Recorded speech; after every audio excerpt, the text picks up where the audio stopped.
La pluie tambourinait contre les vitres du penthouse parisien comme un millier de doigts impatients, créant une mélodie mélancolique qui semblait résonner avec les battements du cœur d'Alexandre Beaumont.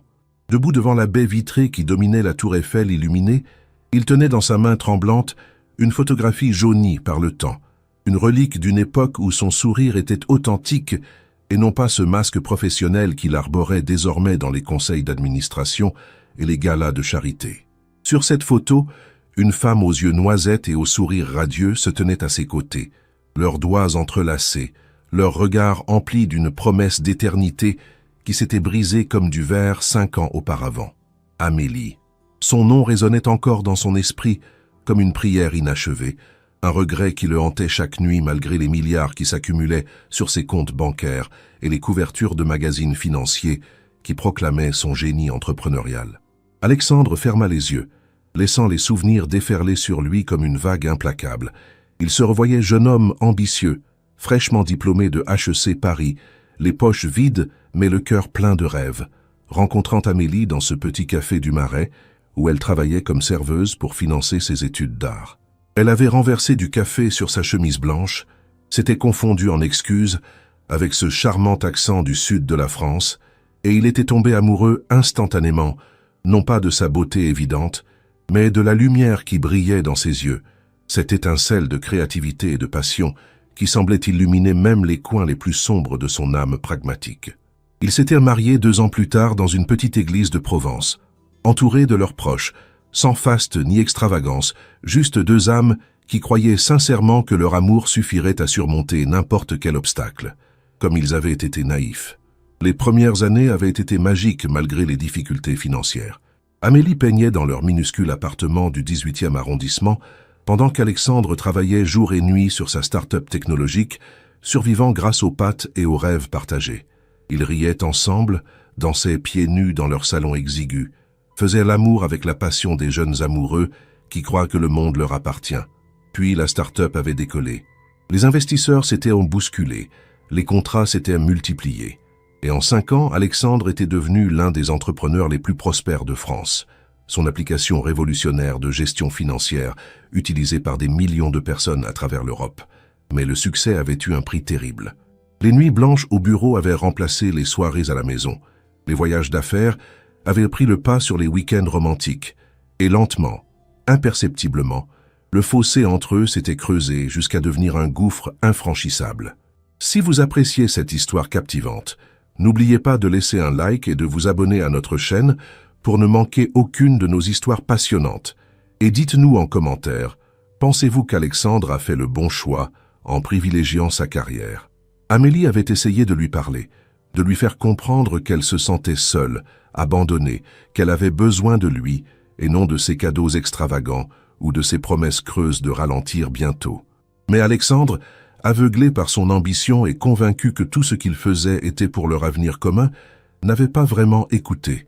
Il avait balayé ses inquiétudes d'un geste, lui avait acheté un atelier spacieux dans le Marais, pensant que plus d'espace pour peindre résoudrait le problème, sans comprendre que ce n'était pas d'espace dont elle avait besoin, mais de sa présence, de son attention, de son amour.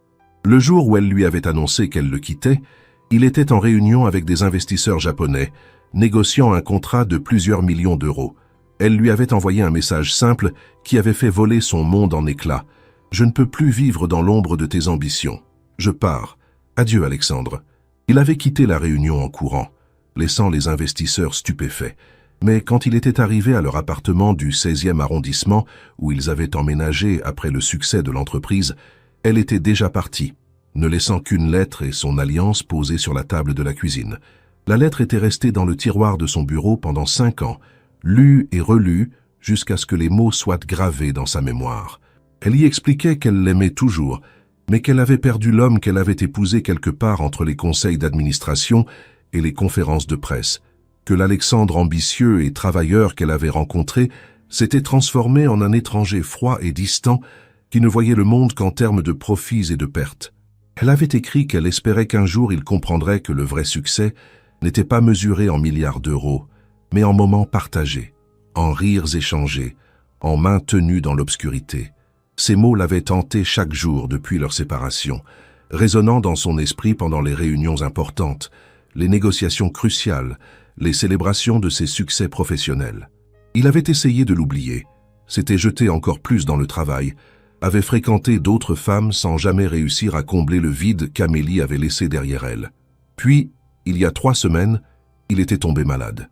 Pas un simple rhume ou une grippe, mais une pneumonie sévère qui l'avait cloué au lit pendant 10 jours, seul dans son immense penthouse, soigné par une infirmière professionnelle et des médecins privés, mais sans personne qui se souciait vraiment de lui, au-delà de son portefeuille. Dans le délire de la fièvre, il avait appelé Amélie, encore et encore, son nom échappant de ses lèvres comme une litanie. L'infirmière avait trouvé cela étrange, ce milliardaire puissant qui gémissait le nom d'une femme inconnue dans son sommeil agité. Quand la fièvre était tombée et qu'il avait repris ses esprits, Alexandre avait eu une épiphanie brutale et terrifiante.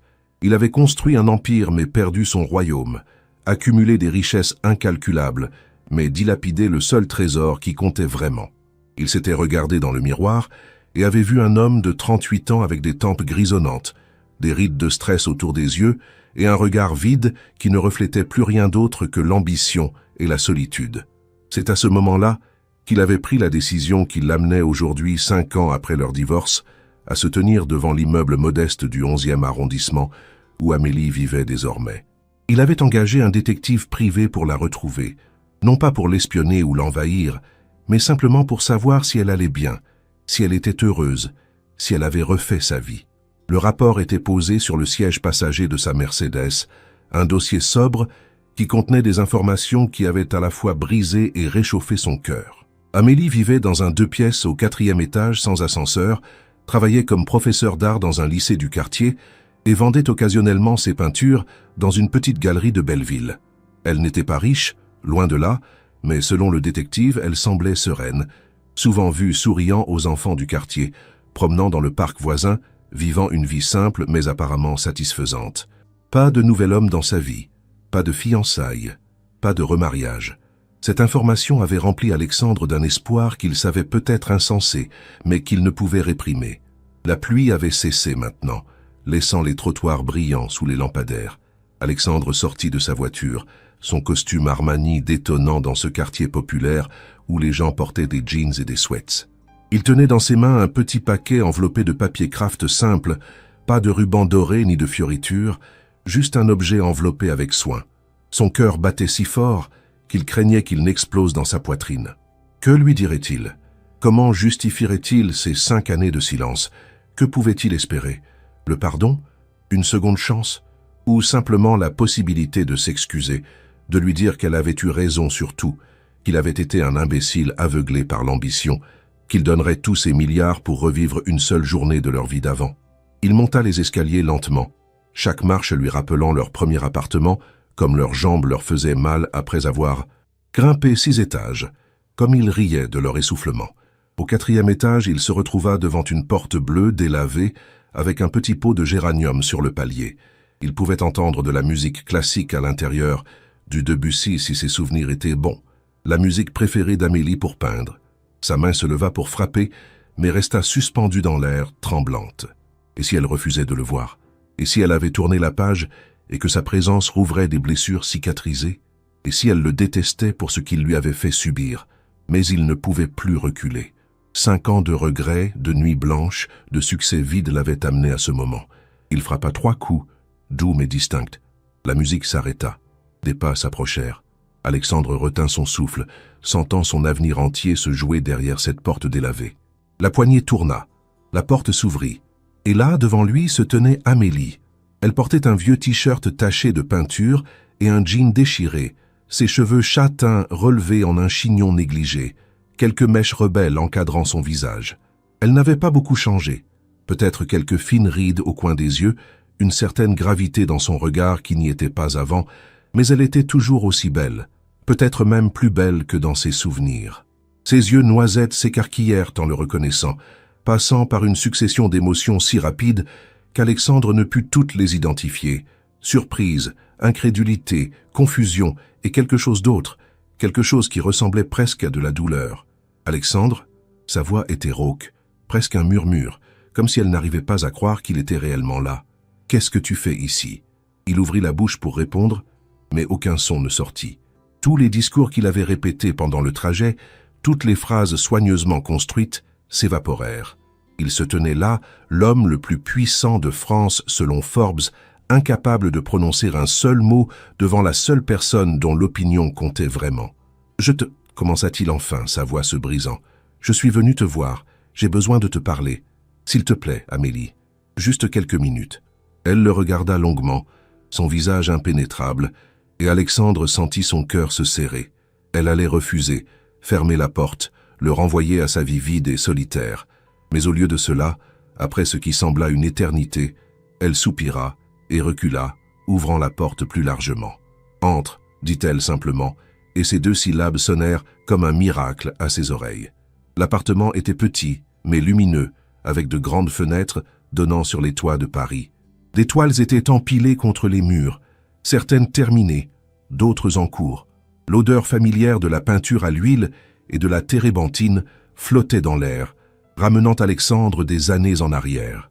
Un vieux canapé usé occupait le centre de la pièce, face à un chevalet où était posée une toile représentant le parc des Buttes Chaumont au printemps, les couleurs vibrantes et vivantes témoignant du talent qu'Amélie n'avait jamais perdu. « Tu peins toujours, dit Alexandre.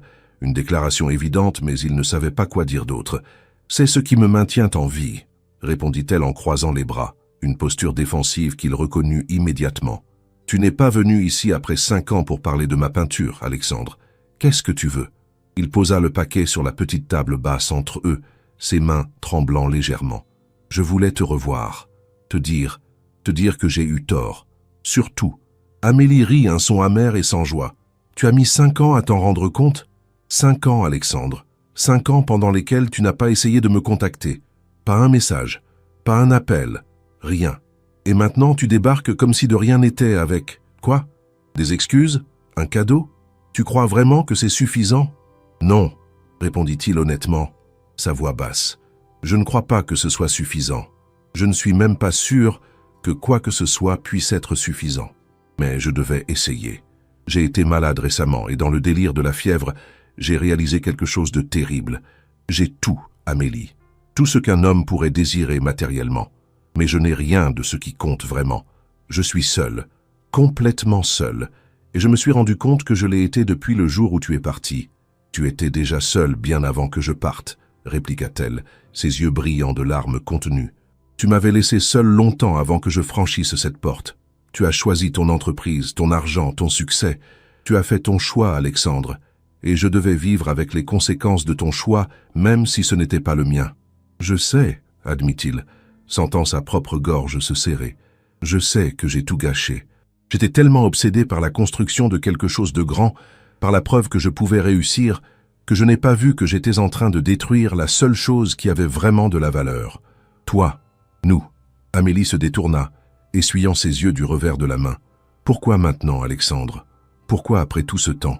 J'ai réussi à reconstruire ma vie, à trouver une certaine paix, et tu débarques, et tu bouleverses tout à nouveau.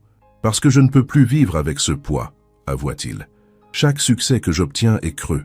Chaque gala, chaque article de presse, chaque nouveau million sur mon compte bancaire ne fait que me rappeler ce que j'ai perdu. Je ne te demande pas de me pardonner. Je ne te demande même pas de me reprendre. Je voulais juste que tu saches que tu avais raison. Surtout, et que pas un jour ne passe sans que je regrette mes choix. Elle se retourna vers lui, ses yeux scrutant son visage comme si elle cherchait des signes de sincérité ou de manipulation. Tu dis ça maintenant, mais qu'est-ce qui a vraiment changé? Tu es toujours le PDG de ta grande entreprise, non? Tu as toujours ton Pentus et ta Mercedes et tous tes millions. Tu n'as pas renoncé à tout ça pour venir me retrouver. Non, admit Alexandre, mais j'ai démissionné hier. J'ai remis ma démission au conseil d'administration. Je reste actionnaire majoritaire, mais je ne serai plus PDG à partir du mois prochain. J'ai nommé mon directeur financier pour me remplacer. Je ne sais pas ce que je vais faire de ma vie maintenant, mais je sais ce que je ne veux plus faire. Sacrifier ce qui compte pour ce qui ne compte pas. Amélie le fixa, bouche bée. Tu as démissionné? Alexandre Beaumont a démissionné de l'entreprise qu'il a créée? Je n'arrive pas à le croire. Crois-le, dit-il simplement. Ouvre le paquet. Elle hésita, puis s'approcha de la table et défait lentement le papier Kraft.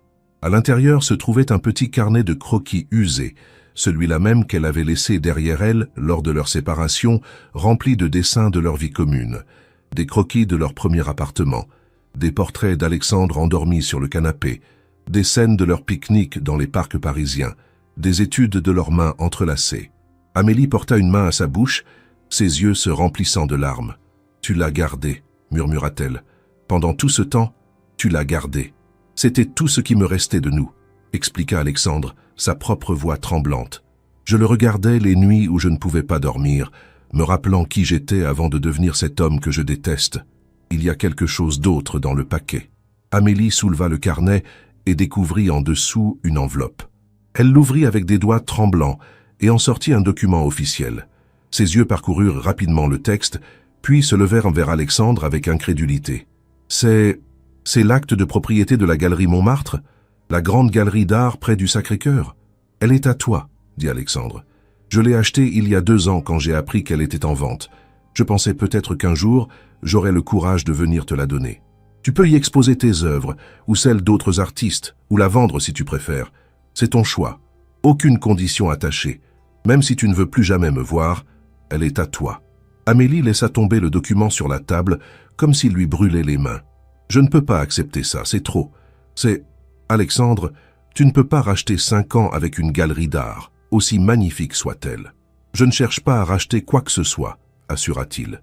C'est un cadeau sans attente. Tu as toujours rêvé d'avoir ton propre espace pour créer et exposer. Eh bien, maintenant tu l'as. Ce que tu fais avec, ce que tu fais de moi, ce sont des décisions entièrement séparées. Je veux juste que tu sois heureuse, Amélie, même si ce n'est pas avec moi. » Elle le regarda pendant un long moment, les larmes coulant maintenant librement sur ses joues. « Tu ne peux pas faire ça. Tu ne peux pas revenir dans ma vie après tout ce temps et être exactement l'homme que j'ai toujours voulu que tu sois. Ce n'est pas juste. »« Je sais que ce n'est pas juste, » dit Alexandre, faisant un pas vers elle. « Rien dans tout ça n'est juste. Je n'ai pas été juste avec toi quand nous étions mariés. Le destin n'a pas été juste en me faisant réaliser trop tard ce que j'avais perdu.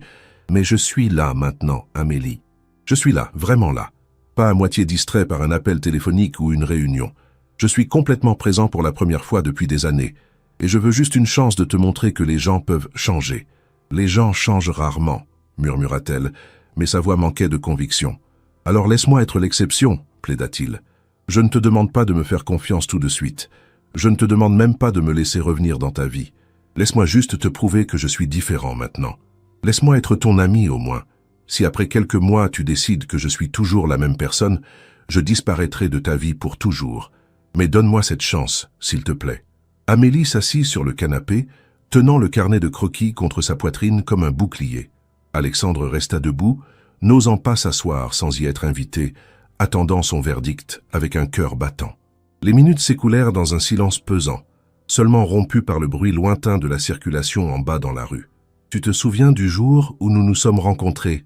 demanda finalement Amélie, sa voix à peine audible. « Quand j'ai renversé ce café sur ta chemise blanche. »« Chaque détail, » répondit Alexandre. « Tu portais un tablier vert avec une tache de chocolat dessus. Tes cheveux étaient attachés avec un crayon. Tu as essayé d'éponger le café avec une serviette en papier et tu n'arrêtais pas de t'excuser. Je t'ai dit que ce n'était pas grave, que c'était juste une chemise. Tu m'as répondu que ce n'était pas juste une chemise, qu'elle était belle et que tu l'avais ruinée. Je suis tombé amoureux de toi à ce moment précis. » Un petit sourire triste apparut sur les lèvres d'Amélie. « Tu m'as laissé un pourboire de 50 € pour un café à 3 €. Je pensais que tu étais fou ou extrêmement riche. Il s'est avéré que tu n'étais ni l'un ni l'autre à l'époque, juste généreux et imprudent avec ton argent. J'ai mangé des pâtes pendant 2 semaines après ça, » avoua Alexandre avec un sourire. « Mais ça valait le coup pour te revoir. Tu étais là le lendemain et le surlendemain et celui d'après. J'ai bu tellement de café ce mois-là que je n'arrivais plus à dormir. Je sais que tu venais pour moi et non pour le café, » dit Amélie. « Notre café était médiocre. Mais tu continuais à venir tous les jours commandant toujours la même chose, t'asseyant toujours à la même table près de la fenêtre. Il m'a fallu 2 semaines pour rassembler le courage de te donner mon numéro. La meilleure chose qui me soit jamais arrivée, » dit doucement Alexandre. « Jusqu'à aujourd'hui, ça reste le meilleur jour de ma vie. Pas le jour où ma start-up a été valorisée à 1 milliard d'euros. Pas le jour où j'ai sonné la cloche à la bourse. Pas aucun de mes soi-disant plus grands succès. Le jour où tu m'as donné ton numéro griffonné sur une serviette en papier avec un petit cœur dessiné à côté. C'est ça mon plus grand succès. Arrête, dit Amélie en secouant la tête, mais ses yeux brillaient d'une émotion qu'Alexandre n'osait identifier. Arrête de dire exactement ce qu'il faut. Arrête d'être charmant et vulnérable. Ça me rend difficile de te détester. Tu me détestes? Demanda-t-il, son cœur se serrant. J'ai essayé, admit-elle. Pendant des mois après notre séparation, j'ai essayé de te détester. Ça aurait été plus facile. Mais je n'ai jamais pu. J'étais en colère, blessé, déçu, mais je ne t'ai jamais détesté et je déteste ça.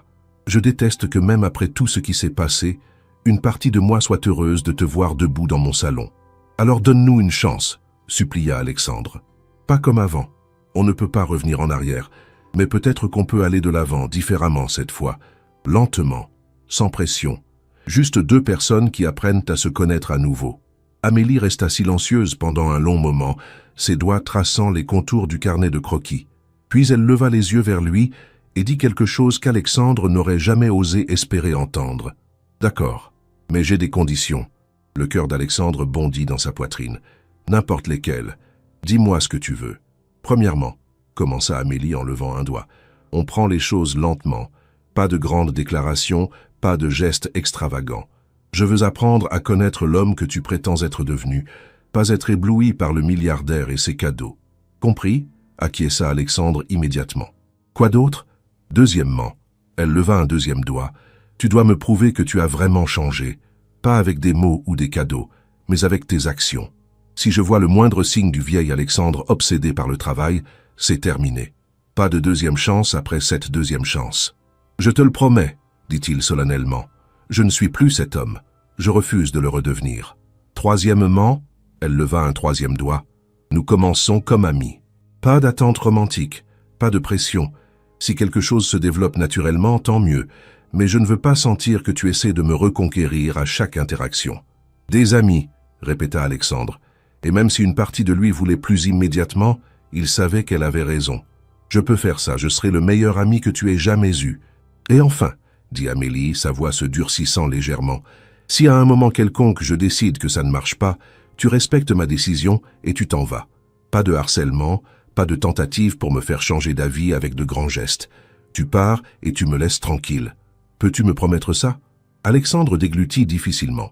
Cette condition était la plus difficile à accepter car elle signifiait qu'il pourrait perdre Amélie une deuxième fois. Mais il savait qu'elle était juste, qu'après ce qu'il lui avait fait subir, elle méritait d'avoir le contrôle total de la situation. « Je te le promets, dit-il fermement.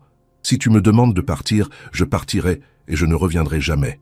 Tu as ma parole. » Amélie le regarda dans les yeux pendant un long moment, comme si elle cherchait des signes de tromperie ou de fausseté. Apparemment satisfaite de ce qu'elle y vit, elle hocha lentement la tête. « Très bien, nous pouvons essayer. Mais Alexandre, je veux dire vraiment essayer. Pas de faux semblants. Si tu n'es pas prêt à t'engager complètement dans ce processus, alors il vaut mieux que tu partes maintenant et qu'on s'épargne tous les deux plus de douleur. »« Je suis complètement engagé, » assura Alexandre. « Plus engagé que je ne l'ai été pour quoi que ce soit dans ma vie. Tu es ma priorité maintenant, Amélie. La seule qui compte vraiment. » Un silence confortable s'installa entre eux, chargé de possibilités et de promesses non exprimées. Amélie posa le carnet de croquis sur la table et se leva, s'approchant lentement d'Alexandre. Il retint son souffle alors qu'elle s'arrêtait à quelques centimètres de lui, si proche qu'il pouvait sentir le parfum familier de son shampoing à la lavande. « Il se fait tard, » dit finalement Amélie, brisant le silence. « Tu devrais peut-être rentrer. On peut se revoir demain si tu veux. » Quelque chose de simple comme un café. Tu te souviens du petit café où nous nous sommes rencontrés? Il existe toujours. On pourrait s'y retrouver à 10 heures? Alexandre sentit son cœur s'alléger à l'idée de la revoir le lendemain. J'y serai. 10 heures précises. Je ne serai pas en retard. Tu n'as jamais été en retard pour nos rendez-vous avant, dit Amélie avec un petit sourire triste. C'est après le mariage que tu as commencé à l'être. Pour tout. La remarque piqua Alexandre, mais il savait qu'elle était méritée. Je ne serai plus jamais en retard avec toi, c'est une promesse. Il se dirigea vers la porte, puis se retourna une dernière fois. Amélie, merci. Merci de me donner cette chance. Je sais que je ne la mérite pas. Non, tu ne la mérites probablement pas, admit-elle honnêtement, mais peut-être que je la mérite, moi. La chance de voir si l'homme que j'ai aimé existe encore quelque part sous toutes ces couches de succès et d'ambition. Alexandre hocha la tête, incapable de faire confiance à sa voix pour répondre. Il descendit les escaliers avec un cœur plus léger qu'il ne l'avait eu depuis 5 ans.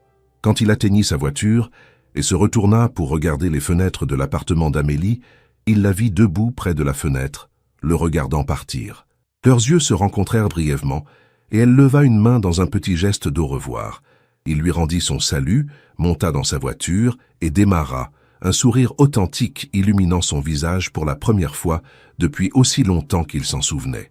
Cette nuit-là, Alexandre ne dormit presque pas, mais pour une fois, ce n'était pas à cause du stress ou des préoccupations professionnelles. Son esprit était occupé à planifier comment il allait prouver à Amélie qu'il avait vraiment changé. Il ne pouvait pas simplement lui dire avec des mots, il devait le montrer avec des actions cohérentes et authentiques. À 3 heures du matin, il commença à faire une liste dans son journal, quelque chose qu'il n'avait pas fait depuis l'époque où il était étudiant et qu'Amélie lui avait suggéré d'écrire ses pensées pour mieux organiser sa vie. La liste n'était pas de stratégie commerciale ou d'objectifs financiers, mais de choses simples et profondément personnelles. Écouter vraiment quand Amélie parle, être présent dans le moment, sans vérifier son téléphone, se rappeler les petites choses qui la rendent heureuse, lui montrer par des gestes quotidiens qu'elle est importante, pas seulement avec des cadeaux extravagants, mais avec du temps et de l'attention. Le lendemain matin, Alexandre se réveilla à 7 heures après avoir finalement réussi à s'endormir vers 5 heures. Il prit une longue douche, choisissant avec soin ses vêtements. Pas le costume Armani qui criait richesse et pouvoir, mais un jean propre et une chemise décontractée bleue qu'Amélie lui avait offerte des années auparavant et qu'il avait gardée au fond de son placard comme une relique. Elle était un peu serrée maintenant. Il avait pris du muscle avec les séances de sport compulsives qui remplaçaient autrefois les soirées à la maison, mais elle lui allait encore. Il se regarda dans le miroir et vit un homme différent de celui qui se tenait dans ce même miroir la veille. Les yeux étaient les mêmes, les traits étaient les mêmes, mais il y avait quelque chose de nouveau, une étincelle d'espoir qu'il croyait avoir perdue à jamais. À 9h30, bien trop tôt mais incapable d'attendre plus longtemps, Alexandre arriva au Café du Marais, où tout avait commencé 10 ans auparavant. L'endroit avait changé depuis, rénové et modernisé, mais il gardait son charme bohème avec ses chaises dépareillées et ses tables en bois rustique. Il choisit la même table près de la fenêtre où il s'asseyait autrefois, celle d'où il pouvait voir Amélie travailler derrière le comptoir et commanda un café allongé. Exactement la même chose qu'il commandait il y a 10 ans. La serveuse, une jeune femme d'une vingtaine d'années qui n'était évidemment pas là à l'époque, lui apporta son café avec un sourire professionnel et Alexandre se surprit à sourire en retour. Pas le sourire poli et calculé qu'il donnait aux serveurs dans les restaurants étoilés où il déjeunait habituellement, mais un sourire sincère de quelqu'un qui appréciait simplement le moment présent. À 10 heures précises, la porte du café s'ouvrit et Amélie entra. Elle portait une robe d'été jaune simple qui lui arrivait aux genoux et des sandales plates, ses cheveux détachés flottant autour de ses épaules. Alexandre se leva immédiatement et quand leurs yeux se rencontrèrent, il vit qu'elle aussi souriait, un sourire nerveux et hésitant, mais authentique. Elle s'approcha de la table et ils restèrent là un moment, ne sachant pas trop comment se saluer. Une poignée de main serait trop formelle, une accolade peut-être trop intime, un baiser sur la joue trop présomptueux après 5 ans de séparation. « Salut !» dit finalement Amélie en s'asseyant, résolvant le dilemme en évitant complètement le contact physique. « Salut !» répondit Alexandre en se rasseyant. « Tu es magnifique. »« Alexandre !» dit-elle avec un regard d'avertissement. « Tu te souviens de ce qu'on a dit? Ami, pas de flirt ?»« Désolé, s'excusa-t-il rapidement. Force de l'habitude. Tu as l'air bien, reposé. J'ai à peine dormi, admit Amélie. J'ai passé la moitié de la nuit à me demander si j'avais pris la bonne décision en acceptant de te revoir.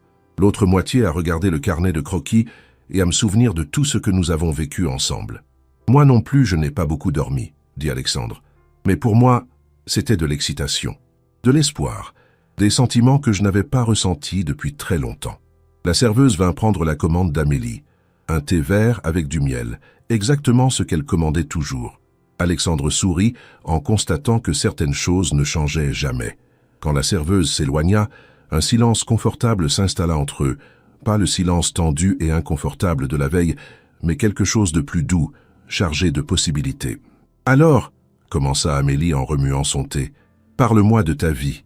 qu'est-ce qui t'a vraiment poussé à venir me voir après tout ce temps? Et ne me resserre pas l'histoire de la maladie. Il y a plus que ça, je le sens. Alexandre prit une profonde inspiration. Il avait su que ce moment viendrait, qu'il devrait être complètement honnête s'il voulait avoir une chance de regagner sa confiance. Tu as raison. La maladie a été le catalyseur, le moment où j'ai été forcé de m'arrêter et de réfléchir. Mais la vérité, c'est que je pense à toi chaque jour depuis que tu es parti. Chaque jour. J'ai essayé de t'oublier, de passer à autre chose, de me convaincre que j'avais fait les bons choix. J'ai même fréquenté d'autres femmes. Amélie tressaillit légèrement à cette révélation, mais ne dit rien, l'encourageant à continuer avec son regard. Mais aucune d'entre elles n'était toi, continua Alexandre. Elles étaient belles, intelligentes, réussies, tout ce qu'un homme pourrait vouloir en théorie. Mais quand je les regardais, je ne voyais que ce qui leur manquait. Elles n'avaient pas ton rire, la façon dont ton nez se plisse quand tu trouves quelque chose vraiment drôle. Elles n'avaient pas ta passion pour l'art, cette façon dont tu peux parler pendant des heures, de la façon dont la lumière tombe sur un objet. Elles n'avaient pas cette gentillesse innée qui fait que tu t'arrêtes toujours pour caresser les chiens dans la rue ou donner de l'argent aux sans-abri, même quand tu n'en as pas beaucoup toi-même. Amélie détourna le regard, ses yeux brillants de larmes contenues. « Continue, dit-elle doucement. Il y a 6 mois, j'étais à un gala de charité, le genre d'événement où les riches se congratulent mutuellement en donnant une infime fraction de leur fortune à de bonnes causes.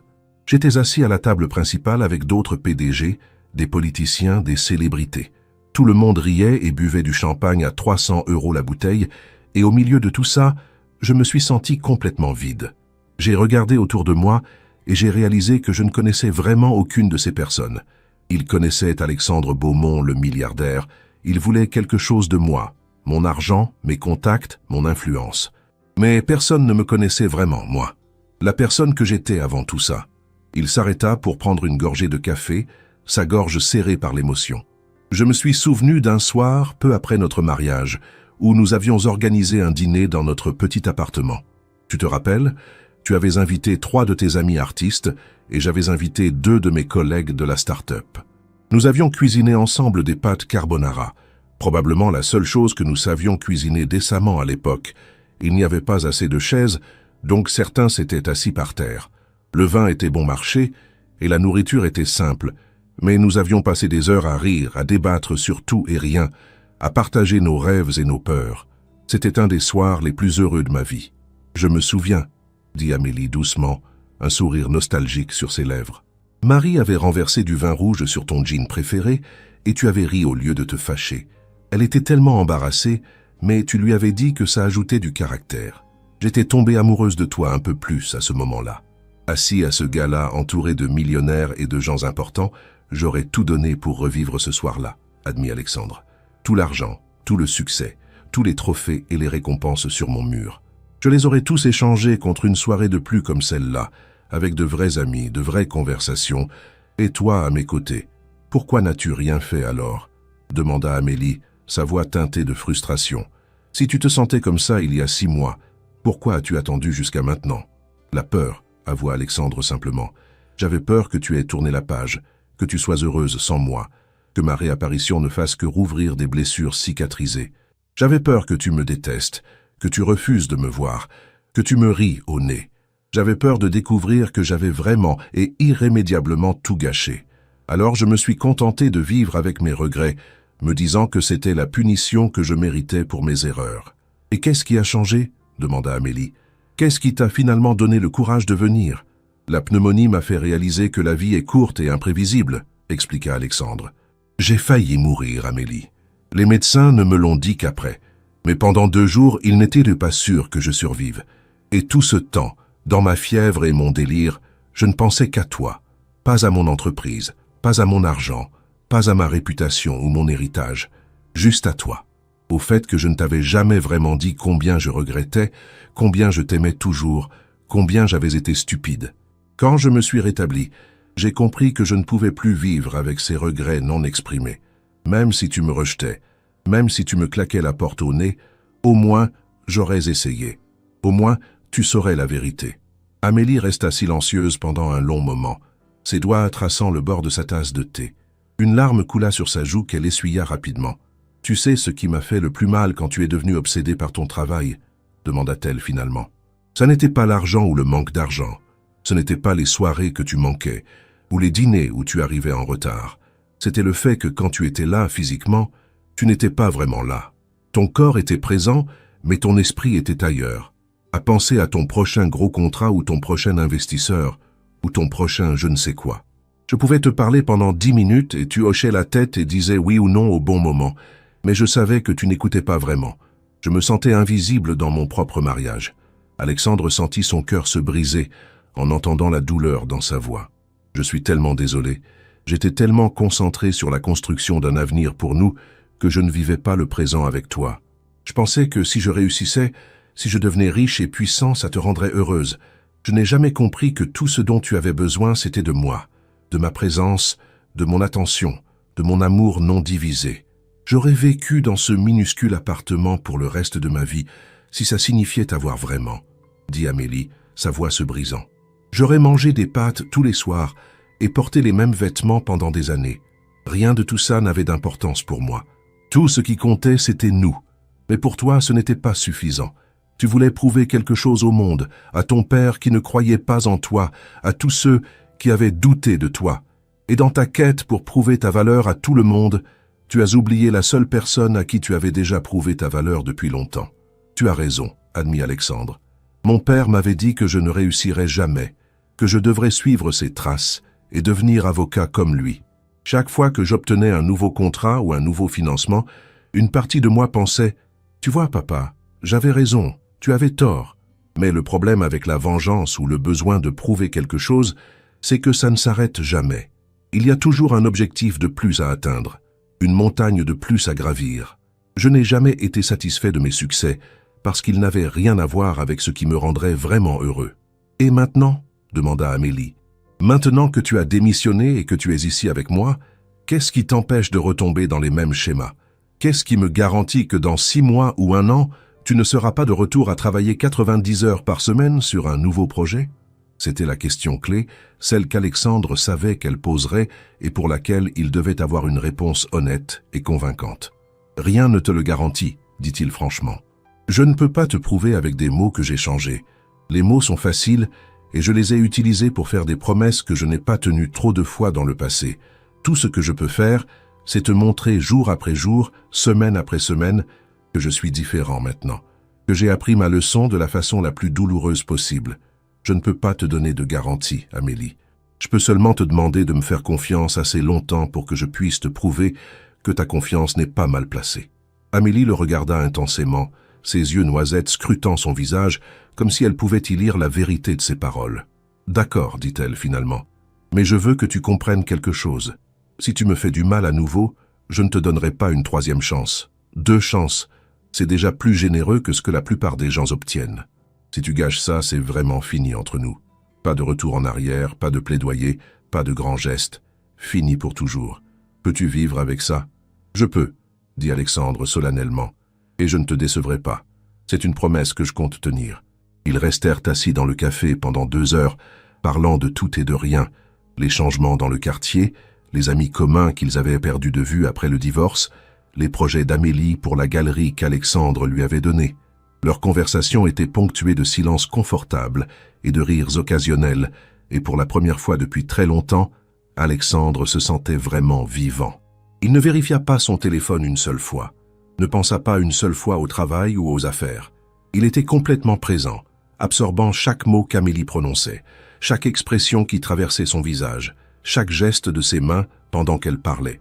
Quand ils quittèrent finalement le café, Amélie suggéra une promenade le long du canal Saint-Martin, un de leurs endroits préférés pendant leurs premières années ensemble. Ils marchèrent côte à côte, pas assez proches pour se toucher, mais assez proches pour sentir la présence de l'autre, regardant les péniches passer sous les ponts et les gens profiter du soleil d'automne sur les berges. Des enfants jouaient au football, des couples pique-niquaient sur l'herbe, et Alexandre réalisa que c'était la première fois depuis des années qu'il prenait vraiment le temps d'observer la vie autour de lui au lieu de la traverser en coup de vent d'une réunion à l'autre. « J'avais oublié comme Paris est belle quand on prend le temps de la regarder », dit Alexandre en s'arrêtant sur un pont pour contempler la vue. « J'ai vécu ici toute ma vie, mais ces dernières années, je ne voyais plus que l'intérieur des bureaux, des salles de conférence et des restaurants chics. Je ne me rappelle pas la dernière fois où j'ai simplement marché dans Paris sans destination précise. C'est ce qui me manquait le plus de notre vie d'avant, dit Amélie en s'appuyant contre la rambarde du pont. Nos promenades sans but. On sortait de l'appartement sans savoir où on allait et on se laissait porter par notre humeur. Parfois on finissait à Montmartre, parfois au jardin du Luxembourg, parfois juste dans un quartier qu'on ne connaissait pas. C'était notre façon d'explorer la ville et de nous découvrir l'un l'autre. On peut recommencer, suggéra Alexandre avec espoir. Si tu veux, pas seulement aujourd'hui mais régulièrement. On pourrait faire des promenades ensemble, redécouvrir Paris ensemble. Amélie sembla considérer la proposition, puis hocha lentement la tête. D'accord, mais pas tous les jours. Je ne veux pas que tu deviennes trop disponible trop vite. J'ai besoin d'espace pour traiter tout ça, pour m'habituer à t'avoir de nouveau dans ma vie. Disons 1 ou 2 fois par semaine pour commencer. Quand tu veux, accepta Alexandre immédiatement. Tu fixes le rythme, je m'adapterai. Ils continuèrent leur promenade, parlant de leur vie séparée des 5 dernières années. Amélie raconta comment elle avait lutté financièrement après leur divorce, refusant l'argent qu'Alexandre lui avait offert dans le règlement, parce qu'elle ne voulait rien de lui à part sa liberté. Elle avait travaillé comme serveuse à nouveau pendant 1 an, avant de décrocher le poste d'enseignante, avait vécu dans des appartements minuscules et parfois insalubres, avait survécu avec des budgets serrés et des sacrifices constants. Mais elle avait aussi redécouvert sa passion pour l'art, avait peint avec une intensité et une émotion qu'elle n'avait pas ressentie depuis des années, avait trouvé une communauté d'artistes qui la soutenait et l'inspirait. Alexandre l'écouta avec un mélange d'admiration et de culpabilité. Elle avait souffert à cause de son obstination, de son refus d'être raisonnable sur la question du divorce, mais elle avait survécu et même prospéré d'une certaine façon. Elle avait une vie pleine de sens et de but, entourée de gens qui l'appréciaient pour ce qu'elle était et non pour ce qu'elle possédait.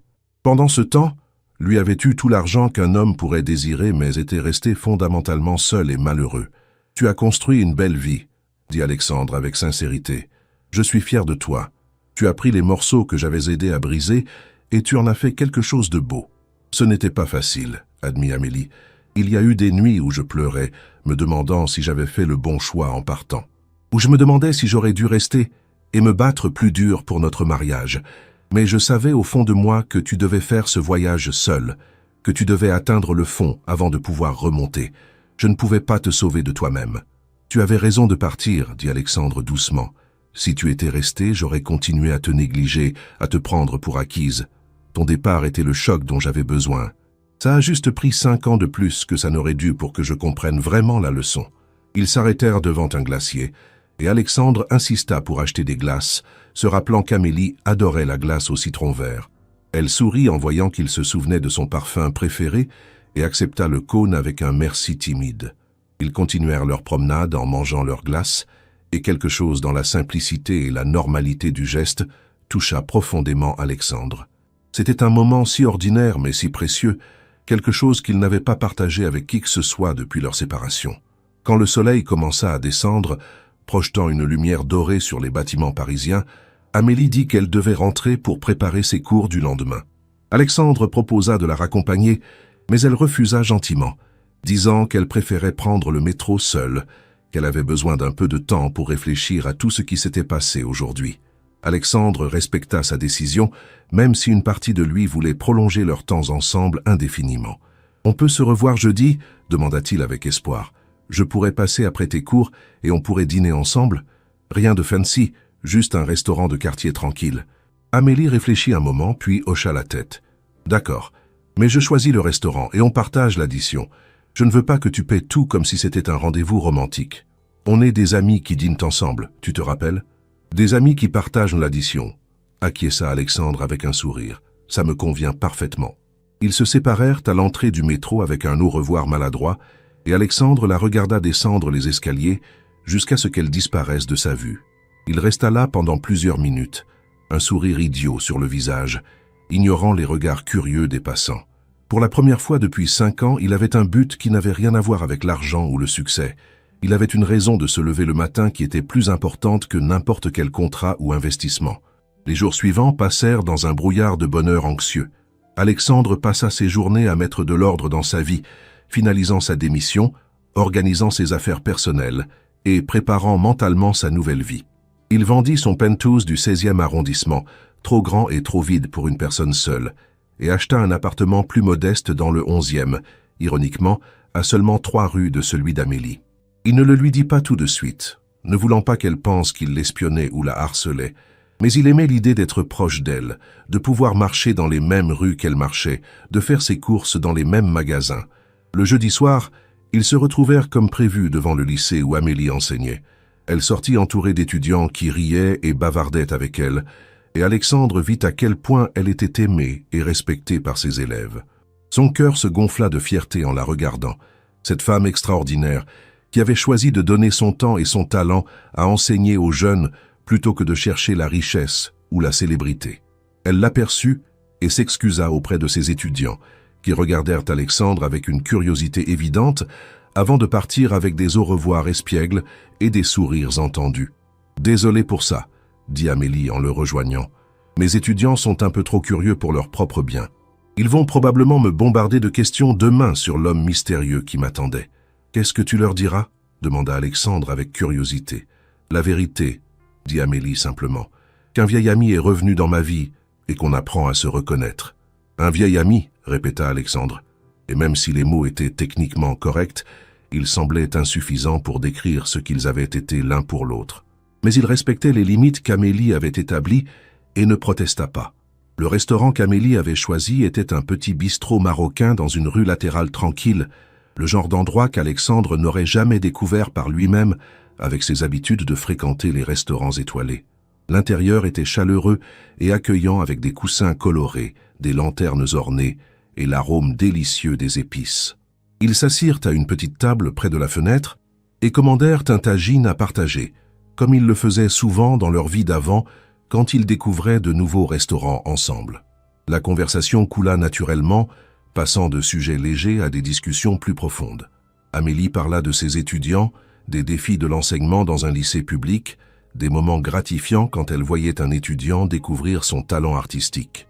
Alexandre parla de ses projets futurs, admettant qu'il ne savait pas vraiment ce qu'il voulait faire maintenant qu'il avait quitté son entreprise. Peut-être de la philanthropie, peut-être investir dans des start-up de jeunes entrepreneurs, peut-être simplement prendre le temps de découvrir qui il était sans le titre de PDG pour le définir. « Tu sais ce qui est ironique ?» dit Alexandre en versant du thé à la menthe dans leur verre. « J'ai passé 10 ans à construire une entreprise pour prouver ma valeur au monde, et maintenant que je l'ai quittée, je me sens plus libre et plus heureux que je ne l'ai été pendant toute cette décennie. C'est comme si j'avais été prisonnier d'une cage dorée de ma propre création. »« Ce n'est pas ironique, » répondit Amélie en prenant une gorgée de thé. « C'est tragique. Tu as sacrifié les meilleures années de ta vie et les nôtres pour quelque chose qui finalement ne t'a pas rendu heureux. Je ne dis pas ça pour te faire du mal, mais parce que c'est important que tu comprennes vraiment le coût de tes choix. »« Je le comprends, » assura Alexandre. « Chaque jour, je le comprends un peu plus. Quand je me réveille le matin maintenant, je ne ressens plus cette anxiété constante, ce besoin de courir constamment vers le prochain objectif. Je peux simplement être. C'est quelque chose que je n'avais pas ressenti depuis mes années d'étudiant. »« Et ça ne te manque pas ?» demanda Amélie avec curiosité. « L'adrénaline de conclure un gros contrat, l'excitation de voir ton entreprise grandir, le respect et l'admiration que les gens te portaient. » Alexandre réfléchit longuement avant de répondre. « Honnêtement, au début, oui. Les premiers jours après ma démission, j'avais des moments de panique où je me demandais si j'avais fait une terrible erreur. J'allumais mon ordinateur et je voyais les emails qui continuaient d'arriver, les demandes d'interview, les invitations à des événements prestigieux, et une partie de moi voulait replonger. Mais ensuite, je me rappelais pourquoi j'avais démissionné. Je me rappelais cette sensation de vide au gala, la solitude écrasante de ma maladie, et surtout, je pensais à toi, à la chance que tu me donnais de devenir meilleur. Et je savais que je ne pouvais pas être cette meilleure personne si je restais accroché à mon ancienne vie. C'est une réponse sage, dit Amélie en souriant légèrement. Mais la vraie question est de savoir si tu peux maintenir cette perspective quand l'excitation de notre nouvelle situation s'estompera. Quand la vie deviendra routinière et ennuyeuse, est-ce que tu vas encore ressentir la même chose? Je ne sais pas, admit Alexandre honnêtement. Je ne peux pas prédire l'avenir. Mais ce que je sais, c'est que je préfère une vie routinière et ennuyeuse, avec du sens qu'une vie excitante et vide de sens. Et si je commence à retomber dans mes anciens schémas, Je compte sur toi pour me rappeler pourquoi j'ai fait ces changements. Je ne veux pas être ta conscience, dit Amélie fermement. Je ne veux pas avoir à te surveiller constamment, à vérifier que tu ne retombes pas dans tes vieilles habitudes. Tu dois vouloir ce changement pour toi-même, pas pour moi. Tu as raison, acquiesça Alexandre, et je le veux pour moi, parce que l'homme que j'étais devenu n'est pas quelqu'un que je respecte ou dont je suis fier. Il était riche et puissant, mais il était aussi cruel sans le vouloir, négligent envers les gens qui l'aimaient, obsédé par des choses superficielles. Je ne veux plus être cette personne, que tu sois dans ma vie ou non. Ils terminèrent leur dîner dans une atmosphère plus légère, partageant des histoires drôles et des souvenirs moins douloureux. Quand l'addition arriva, ils se disputèrent gentiment pour savoir qui paierait quelle part, Alexandre insistant qu'il devrait payer un peu plus, puisqu'il avait considérablement plus d'argent, Amélie insistant qu'ils devaient partager équitablement pour maintenir l'équilibre dans leur relation naissante. Finalement, ils décidèrent de diviser l'addition exactement en deux, un compromis qui satisfit le sens de l'équité d'Amélie. En sortant du restaurant, ils marchèrent lentement vers l'appartement d'Amélie, prolongeant la soirée aussi longtemps que possible. Les rues du 11e arrondissement étaient animées avec des gens sortant des bars et des restaurants, des rires et de la musique s'échappant des fenêtres ouvertes. Alexandre se sentait faire partie de la vie de la ville d'une manière qu'il n'avait pas ressentie depuis des années, non plus comme un observateur détaché, mais comme un participant actif. « J'ai une proposition », dit soudainement Amélie, alors qu'ils approchèrent de son immeuble. « La galerie que tu m'as donnée, j'ai commencé à y réfléchir sérieusement. Je voudrais l'ouvrir dans 3 mois et organiser une grande exposition inaugurale. Mais je ne veux pas que ce soit juste mes œuvres. Je veux que ce soit une vitrine pour des artistes émergents, qui n'ont pas les moyens ou les connexions pour exposer dans les grandes galeries. Des gens comme j'étais il y a quelques années. »« C'est une merveilleuse idée, » dit Alexandre avec enthousiasme. « Tu as besoin d'aide pour l'organisation ? Je peux te mettre en contact avec des personnes qui pourraient être utiles ou contribuer financièrement si nécessaire. »« Non, » dit Amélie fermement, puis adoucissant son ton, elle ajouta « Merci, mais non. Je veux faire ça par moi-même, à ma façon. Mais ce que je voulais te proposer, c'est que peut-être tu pourrais venir à l'ouverture, pas comme mon ex-mari ou le généreux donateur, mais simplement comme quelqu'un qui apprécie l'art et qui veut soutenir les artistes locaux. » Alexandre sentit son cœur se réchauffer à l'idée qu'elle veuille qu'il soit présent à un événement si important pour elle. « J'adorerais ça. Ce serait un honneur d'être là. »« Bien, » dit Amélie avec un sourire. « Alors c'est dans 3 mois. Ça nous donne du temps pour voir comment évoluent les choses entre nous. Si tout va bien, tu seras là. Si ça ne va pas... » Elle laissa la phrase en suspens, mais le message était clair. « Ça ira bien, » dit Alexandre avec conviction. « Je ferai en sorte que ça aille bien. » Ils s'arrêtèrent devant la porte bleue de l'appartement d'Amélie et le moment devint soudainement tendu et chargé d'émotions. Alexandre voulait la prendre dans ses bras, l'embrasser, lui dire combien cette soirée avait été précieuse pour lui. Mais il savait qu'il devait respecter les limites qu'elle avait établies, aussi frustrantes soient-elles. « Bonne nuit, Amélie, » dit-il doucement. « Merci pour cette soirée. C'était parfait. »« Bonne nuit, Alexandre, » répondit-elle. Et pendant un instant, il crut voir quelque chose dans ses yeux, une lueur de désir ou de regret peut-être, mais elle disparut aussi vite qu'elle était apparue. « On se voit samedi ? J'avais pensé qu'on pourrait aller au marché aux puces de Saint-Ouen. Tu te rappelles comme on aimait y chercher des trésors ? » « Je m'en souviens, » dit Alexandre avec un sourire nostalgique. « On y a trouvé cette vieille lampe art déco que tu as restaurée et qui était dans notre salon. »« Je l'ai toujours, » admit Amélie. « Je n'ai pas pu me résoudre à m'en séparer, même après le divorce. Elle me rappelait les bons moments. »« Samedi alors, » confirma Alexandre. « Je passe te chercher à 10 heures ? » »« Parfait, » dit Amélie en ouvrant sa porte. « À samedi. » Alexandre attendit qu'elle soit en sécurité à l'intérieur avant de se retourner pour partir. Il marcha jusqu'à son appartement, à seulement 3 rues de là, avec un cœur léger et un sourire qu'il ne pouvait effacer de son visage. La nuit était belle, l'air était doux, et pour la première fois depuis très longtemps, Alexandre Beaumont était véritablement heureux. Les semaines suivantes établirent une routine confortable entre eux. Ils se voyaient 2 ou 3 fois par semaine, alternant entre promenades dans Paris, visites de musées et galeries, dîners dans de petits restaurants cachés qu'Amélie connaissait et qu'Alexandre n'aurait jamais découvert seul. Lentement, presque imperceptiblement, la glace commença à fondre. Les conversations devinrent plus profondes, les silences moins tendus, les sourires plus faciles. Alexandre faisait attention à ne pas franchir les limites qu'Amélie avait établies, mais il sentait qu'elle commençait à baisser sa garde, à lui faire confiance à nouveau. Un samedi particulièrement mémorable, ils visitèrent le musée d'Orsay, un de leurs endroits préférés de leur vie commune. Ils passèrent des heures à admirer les impressionnistes, Amélie expliquant les techniques et les choix artistiques avec la passion d'un professeur et l'enthousiasme d'un étudiant. Alexandre l'écoutait avec fascination, non pas tant pour l'information elle-même, mais pour la façon dont elle s'illuminait quand elle parlait d'art, comme si une lumière intérieure s'allumait. « Tu sais ce que je préfère chez Monet ?» dit Amélie en se tenant devant les nymphéas. « Ce n'est pas juste sa technique ou ses couleurs, c'est le fait qu'il a peint la même scène encore et encore, des centaines de fois, essayant de capturer chaque variation de lumière, chaque moment différent. Il comprenait que la beauté n'est pas statique, qu'elle change constamment, et que notre travail en tant qu'artiste est d'essayer de capturer ces moments éphémères avant qu'ils ne disparaissent. Comme les moments entre les gens, dit Alexandre doucement. Ils sont éphémères aussi. On ne les apprécie pas toujours sur le moment, mais plus tard, on réalise à quel point ils étaient précieux. Amélie se tourna vers lui, surprise par la profondeur de son observation. Exactement. Tu commences à penser comme un artiste plutôt que comme un homme d'affaires. Peut-être que j'ai toujours eu ça en moi, dit Alexandre, mais je l'avais enterré sous des années de pensée pragmatique et de prise de décision rationnelle. Tu m'aides à redécouvrir des parties de moi que j'avais oubliées.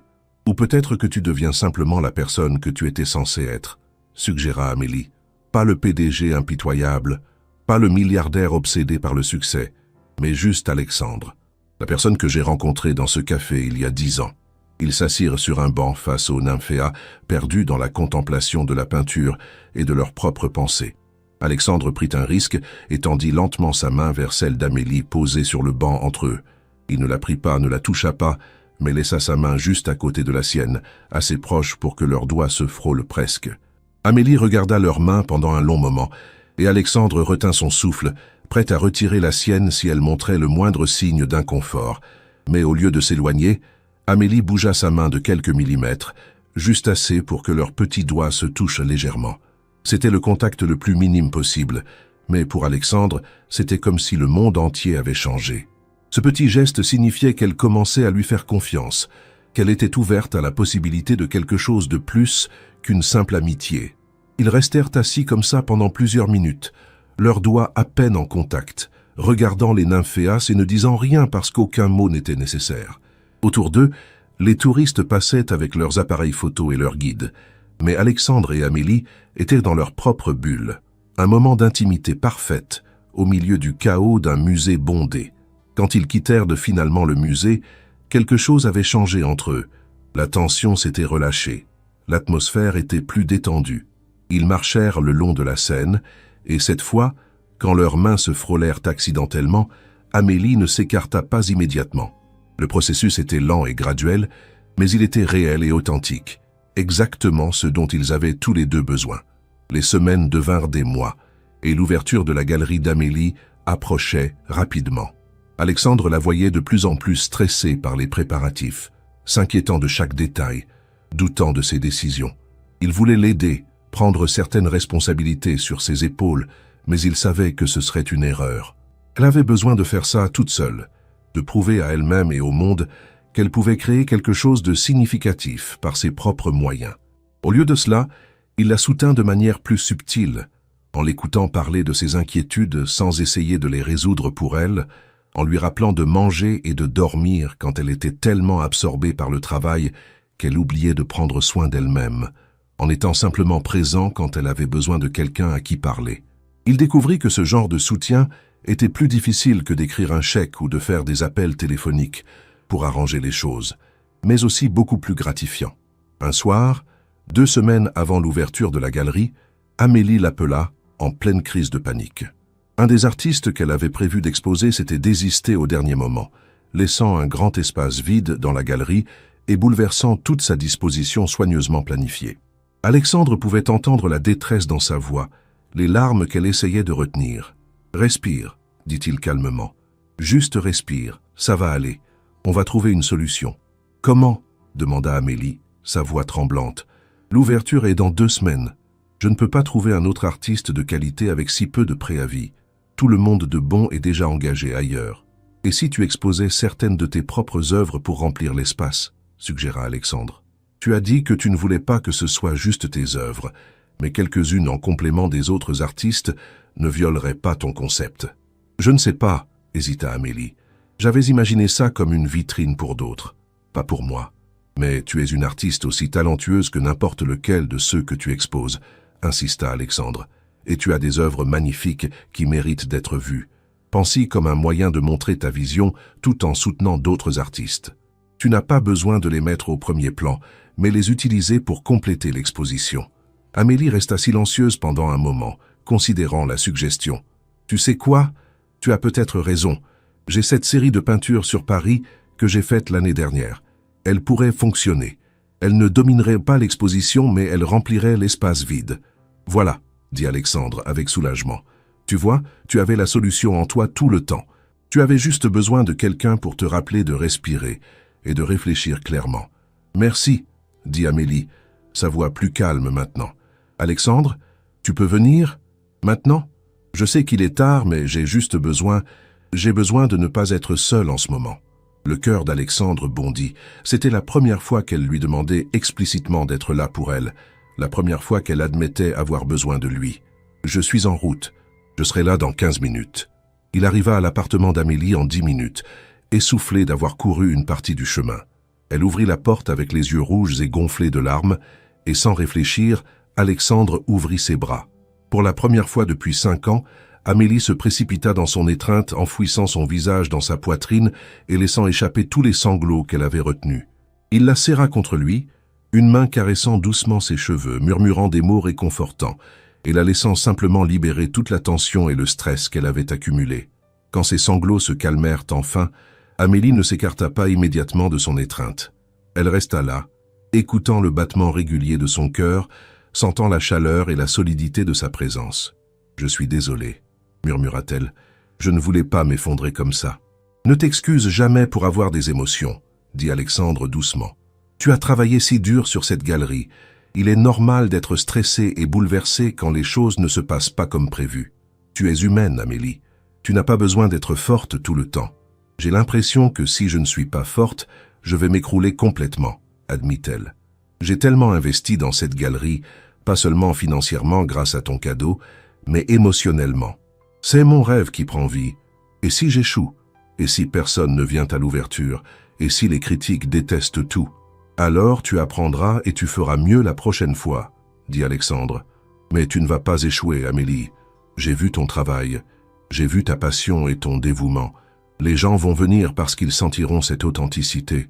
Et même si certains critiques n'aiment pas, ça n'aura pas d'importance parce que tu auras créé quelque chose qui a du sens pour toi et pour les artistes que tu soutiens. Amélie leva finalement son visage pour le regarder, ses yeux noisettes encore humides, mais avec une nouvelle détermination. « Comment fais-tu ça ?»« Faire quoi ?» demanda Alexandre, confus. « Dire exactement ce dont j'ai besoin d'entendre au moment où j'en ai besoin, » expliqua-t-elle. « Tu n'essaies pas de minimiser mes peurs ou de les résoudre pour moi. Tu les reconnais, et tu me rappelles que je suis capable de les gérer. C'est exactement ce que le vieil Alexandre aurait dû faire, mais ne faisait jamais. J'ai appris, dit Alexandre simplement, j'ai appris en te perdant que parfois les gens n'ont pas besoin de solutions. Ils ont juste besoin d'être entendus et soutenus. Ça m'a pris 5 ans et beaucoup de solitude pour comprendre ça, mais je l'ai finalement compris. Ils restèrent debout dans l'entrée de l'appartement d'Amélie, toujours dans les bras l'un de l'autre, le monde extérieur momentanément oublié. Puis, presque imperceptiblement, l'atmosphère changea. L'étreinte réconfortante devint chargée d'une tension différente, une conscience aiguë de leur proximité physique, de la chaleur de leur corps pressés l'un contre l'autre, du parfum familier de la peau de l'autre. Amélie leva lentement son visage vers Alexandre, ses yeux rencontrant les siens. Le temps sembla s'arrêter alors qu'ils se regardaient, une conversation silencieuse se déroulant entre eux. Alexandre pouvait voir le conflit dans ses yeux, le désir contre la peur, l'espoir contre le doute. Il ne bougea pas, ne fit aucune tentative pour combler la distance entre leurs lèvres, sachant que ce devait être sa décision à elle, son choix. Finalement, après ce qui sembla une éternité mais ne fut probablement que quelques secondes, Amélie se hissa sur la pointe des pieds et pressa doucement ses lèvres contre les siennes. Le baiser était hésitant au début, presque timide, comme deux adolescents s'embrassant pour la première fois. Mais ensuite, quelque chose céda en eux deux, et le baiser s'approfondit, devenant plus urgent, chargé de 5 ans de séparation, de regrets, de désirs contenus. Quand ils se séparèrent finalement, tous les deux hors d'haleine, Amélie posa son front contre le sien. « Je ne sais pas si c'était une bonne idée, » murmura-t-elle. « Peut-être pas, » admit Alexandre. « Mais ça semblait juste. »« Oui, » acquiesça Amélie. « Ça semblait très juste. Mais Alexandre, je suis terrifié. Je suis terrifié de te laisser à nouveau entrer complètement dans mon cœur et de me faire mal encore. »« Je suis terrifié aussi, » avoua Alexandre. « Terrifié de tout gâcher à nouveau, de te décevoir, de ne pas être à la hauteur de la personne que j'essaie d'être. Mais je suis plus terrifié à l'idée de ne pas essayer, de laisser la peur nous empêcher d'avoir une deuxième chance. » Amélie recula légèrement pour pouvoir le regarder correctement. « Si on fait ça, si on essaie vraiment de reconstruire notre relation, ça ne peut pas être comme avant. On ne peut pas simplement reprendre là où on s'est arrêté. Trop de choses se sont passées, trop d'eau a coulé sous les ponts. »« Je sais, » dit Alexandre. « On construit quelque chose de nouveau, quelque chose de plus fort parce que c'est basé sur qui nous sommes maintenant, pas sur qui nous étions il y a 10 ans. On apprend de nos erreurs passées au lieu de les répéter. »« Et si ça ne marche pas ?» demanda Amélie, sa voix à peine audible. « Et si on essaie et qu'on se rend compte qu'on ne peut pas dépasser le passé ? Alors au moins on saura, » dit Alexandre. « Au moins on n'aura pas à passer le reste de nos vies à se demander « et si ?» Mais Amélie, je crois vraiment que ça peut marcher. Je crois que nous sommes censés être ensemble, que tout ce qui s'est passé, aussi douloureux soit-il, nous a menés à ce moment. Nous sommes plus forts maintenant, plus sages, plus conscients de ce qui compte vraiment. » Amélie le regarda pendant un long moment, et Alexandre pouvait voir le moment exact où elle prit sa décision, où elle choisit de faire confiance, de prendre le risque, de croire en la possibilité d'une seconde chance. « D'accord, » dit-elle doucement, « on essaye. Pour de vrai cette fois. Pas des amis qui apprennent à se connaître, mais 2 personnes qui essaient de reconstruire ce qu'elles ont perdu. Mais Alexandre, je jure devant Dieu, si tu me fais du mal à nouveau, je ne le ferai pas, promit-il solennellement. Je passerai chaque jour du reste de ma vie à te prouver que tu as fait le bon choix en me donnant cette chance. Tu es ma priorité, Amélie, ma seule vraie priorité. » Ils s'embrassèrent à nouveau. Et cette fois, il n'y avait pas d'hésitation, pas de doute. Juste 2 personnes qui se retrouvaient après un voyage long et douloureux de séparation et de croissance personnelle. Ils parlèrent jusqu'aux premières heures du matin, allongés sur le canapé d'Amélie, explorant leur nouvelle dynamique, établissant des limites et des attentes, planifiant leur avenir avec un mélange d'excitation et de prudence réaliste. Les 2 semaines suivantes passèrent dans un tourbillon d'activités et d'émotions. Amélie était absorbée par les préparatifs finaux de la galerie et Alexandre l'aidait de toutes les manières possibles sans franchir la ligne de prendre le contrôle.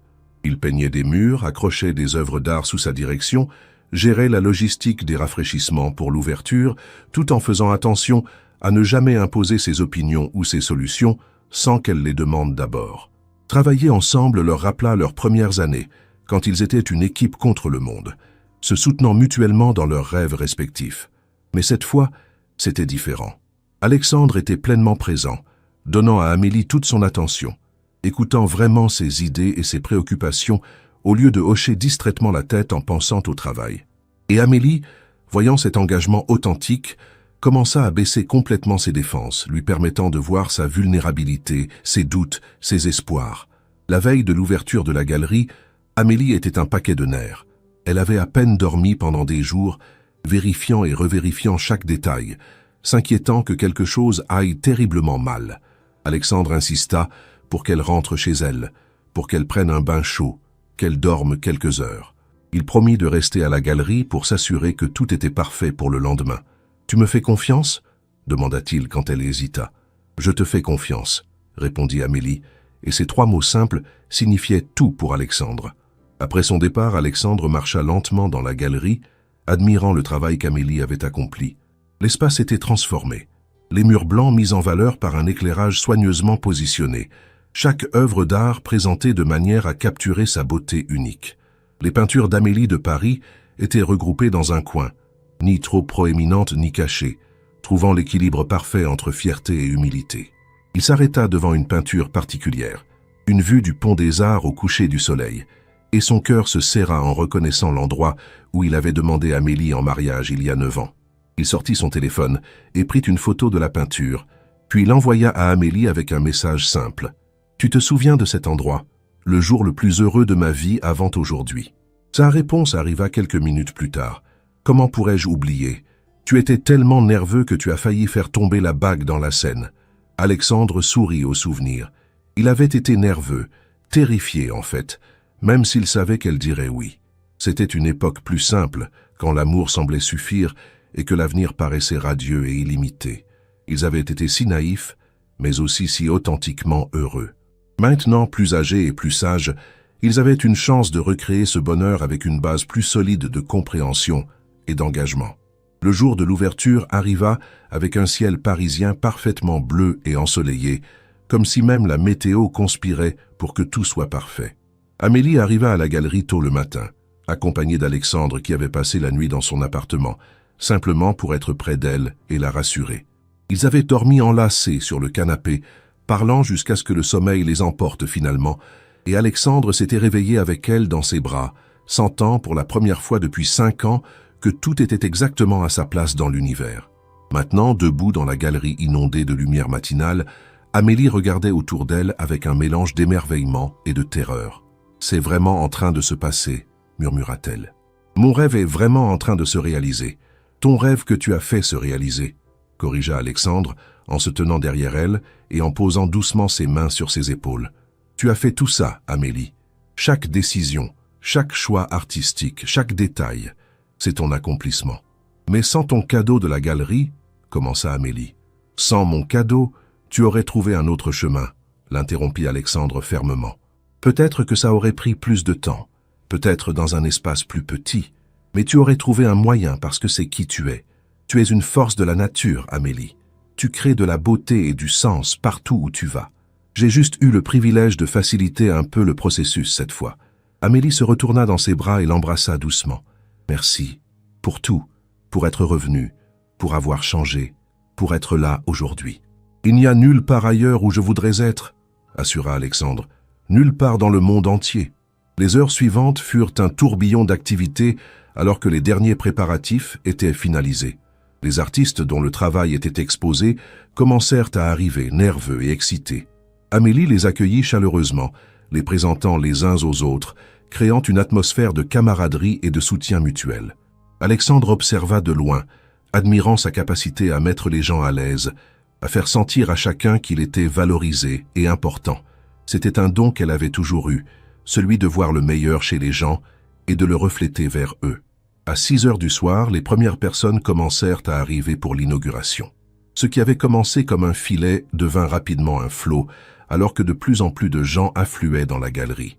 Il y avait les amis et la famille d'Amélie, ses collègues enseignants, ses anciens camarades de classe de l'école d'art, des critiques d'art locaux, des amateurs d'art, et même quelques célébrités mineures du monde culturel parisien.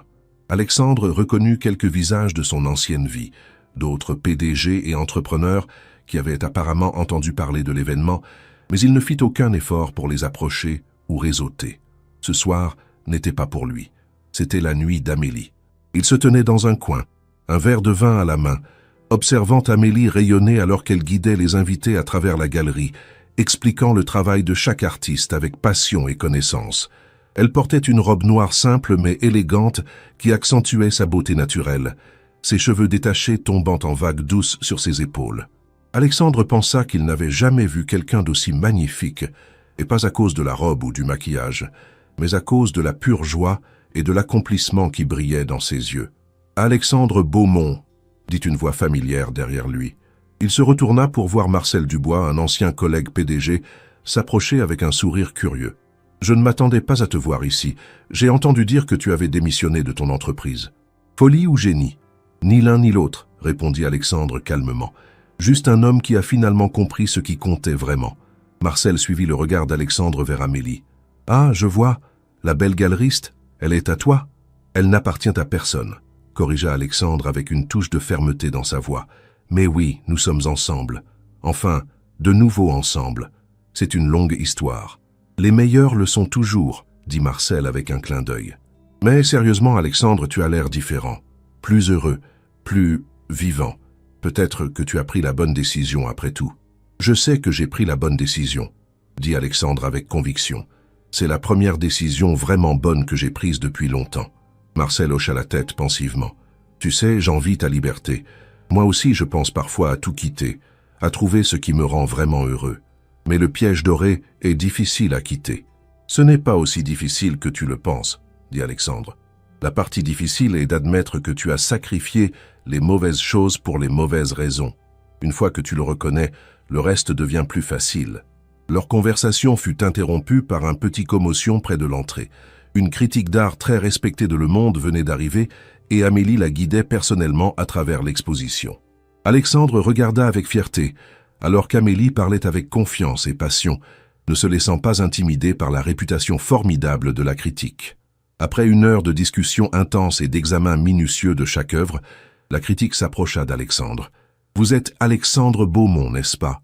demanda-t-elle. « L'ancien PDG ?»« C'est exact, » confirma Alexandre. « Mais ce soir, je suis juste un admirateur de l'art et un ami de la galeriste. »« Un ami très généreux, j'imagine ?»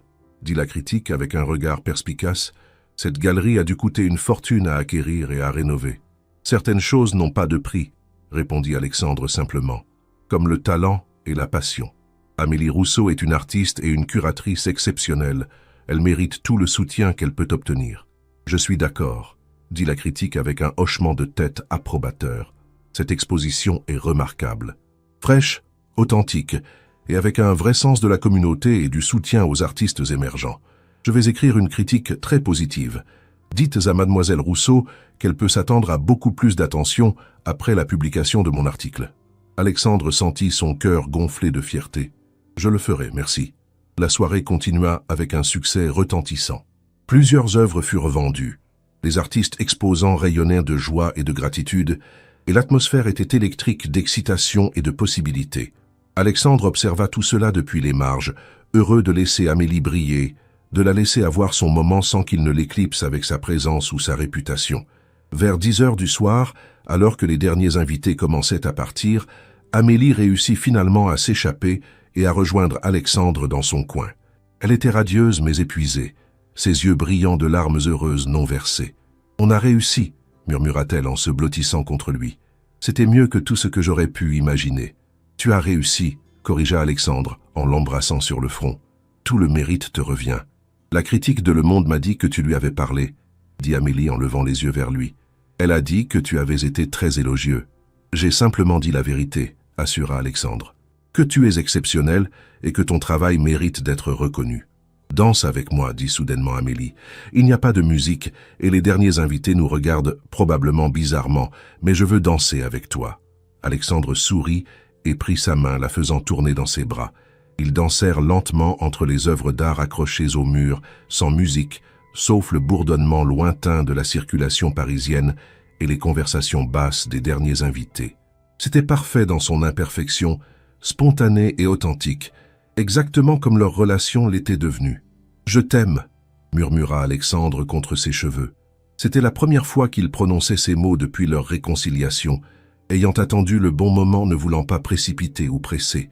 Amélie s'arrêta de danser et leva son visage vers lui, ses yeux brillants de larmes maintenant. « Je t'aime aussi.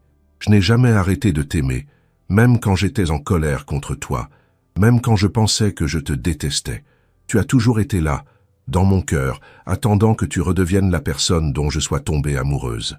Je suis cette personne maintenant, promit Alexandre, et je le resterai.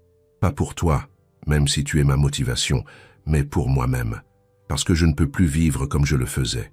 Je refuse de retourner à cette existence vide. » Ils s'embrassèrent doucement, un baiser qui contenait des promesses et des espoirs, des regrets pour le passé et de l'excitation pour l'avenir. Autour d'eux, les derniers invités applaudirent discrètement, reconnaissant le moment pour ce qu'il était. Une célébration non seulement de l'art, mais de l'amour retrouvé et de seconde chance. Après que tout le monde soit parti et que la galerie soit fermée, Alexandre et Amélie marchèrent lentement à travers les rues de Paris, main dans la main, savourant la douceur de la nuit et le calme après l'agitation de la soirée. Ils ne parlaient pas beaucoup, n'en ayant pas besoin. Leur silence était confortable, chargé de compréhension mutuelle et de contentement. « Épouse-moi » dit soudainement Alexandre, alors qu'il s'arrêtait sur le pont des Arts, exactement à l'endroit où il avait proposé 9 ans auparavant. Pas maintenant, pas bientôt nécessairement, mais un jour, quand tu seras prête, quand tu seras sûre que je ne suis plus l'homme qui t'a fait du mal. Épouse-moi à nouveau et laisse-moi passer le reste de ma vie à te prouver que, cette fois, je comprends vraiment ce qui compte. Amélie le regarda avec surprise, puis un sourire lent et radieux illumina son visage. « Tu es sérieux? Après tout ce qui s'est passé, tu veux encore te marier avec moi? » « Je n'ai jamais voulu ne plus être marié avec toi, » admit Alexandre. « Le divorce était la pire erreur de ma vie, même si je comprends maintenant pourquoi c'était nécessaire. Mais je ne veux pas vivre le reste de ma vie sans être officiellement, légalement, spirituellement lié à toi. Tu es mon âme sœur, Amélie. Tu l'as toujours été et tu le seras toujours. Demande-moi à nouveau dans 6 mois, dit Amélie doucement. Si dans 6 mois nous sommes toujours aussi heureux, si tu as prouvé que les changements sont permanents et non temporaires, si je suis sûr que nous pouvons construire une vie ensemble qui ne répétera pas les erreurs du passé, alors oui, je t'épouserai à nouveau. Mais pas maintenant, pas encore. J'ai besoin de temps pour être vraiment certaine. 6 mois, accepta Alexandre. Et ensuite je te demanderai à nouveau sur ce même pont, et j'espère que ta réponse sera oui. Moi aussi, dit Amélie en se blottissant contre lui. Moi aussi. Les 6 mois suivants furent les plus heureux de la vie d'Alexandre. Lui et Amélie construisirent une vie ensemble, lentement et prudemment, apprenant à naviguer dans leur nouvelle dynamique. Ils eurent des défis, bien sûr.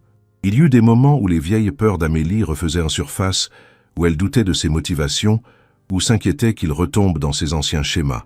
Il y eut des moments où Alexandre luttait contre l'envie de reprendre le contrôle de son entreprise, où les appels téléphoniques des investisseurs et des membres du conseil tentaient de le convaincre de revenir.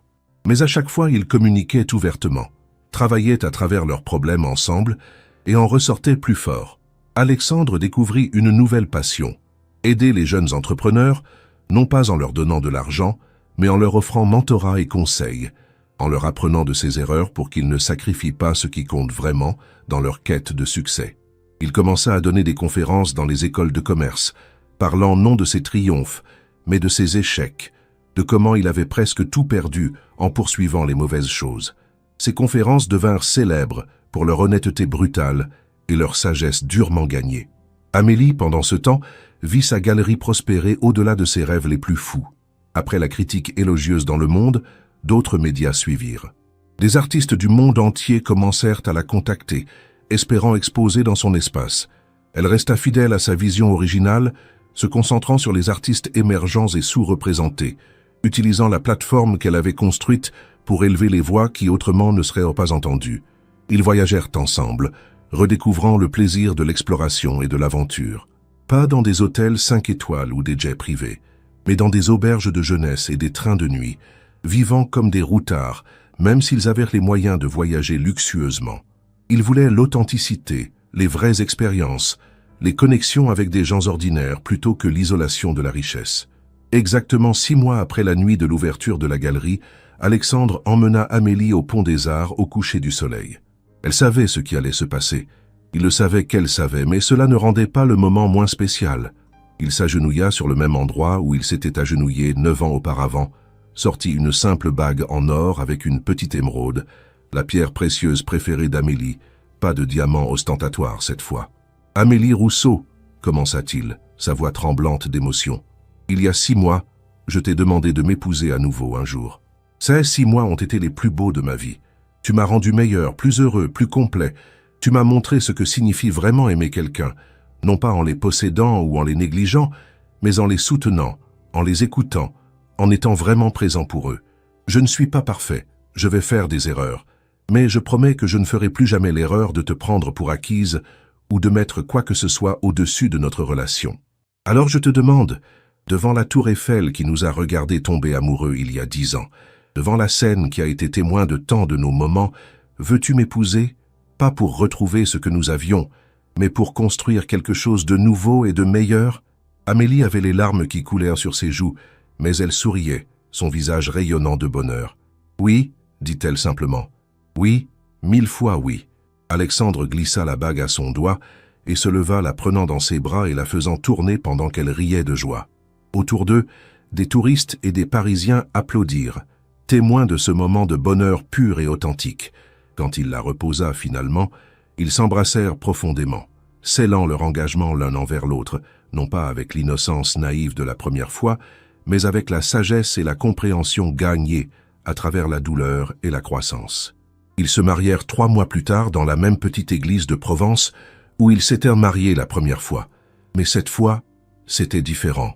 La cérémonie était plus petite, plus intime, entourée seulement de leurs amis les plus proches et de leur famille immédiate. Amélie porta une robe simple qu'elle avait trouvée dans une boutique vintage. Alexandre porta le costume qu'il avait porté lors de leur premier mariage, soigneusement préservé pendant toutes ces années. Leurs vœux étaient écrits par eux-mêmes, honnêtes et émouvants, parlant non de promesses idéalistes, mais d'engagements réalistes, à travailler sur leur relation chaque jour, à communiquer ouvertement, à se soutenir mutuellement dans leurs rêves individuels tout en construisant des rêves partagés. La réception eut lieu dans un vignoble local, rien d'extravagant ou de coûteux, juste de la bonne nourriture, du bon vin et de la bonne compagnie. Alexandre et Amélie dansèrent leur première danse comme mari et femme pour la 2e fois, mais cette fois, ils savaient vraiment ce que signifiait le mariage. Pas un conte de fées avec une fin heureuse garantie, mais un engagement à travailler à travers les défis, à grandir ensemble, à choisir l'amour jour après jour même quand c'était difficile. Dans son discours, Alexandre parla ouvertement de leur lutte, de son échec la première fois, de la grâce qu'Amélie lui avait montrée en lui donnant une seconde chance. « J'ai appris que le vrai succès n'est pas mesuré en argent ou en pouvoir, » dit-il, sa voix forte et claire. « C'est mesuré en amour partagé, en moments de connexion authentique, en la capacité de regarder la personne à côté de vous et de savoir que vous êtes exactement là où vous devez être. J'ai été milliardaire, j'ai eu du pouvoir et de l'influence, et tout cela était vide comparé à ce que je ressens maintenant, tenant la main de la femme que j'aime, entouré de gens qui se soucient vraiment de nous. C'est ça le vrai succès, c'est ça la vraie richesse. » Les invités applaudirent, beaucoup essuyant des larmes, touchés par l'honnêteté brute et l'émotion de ses mots.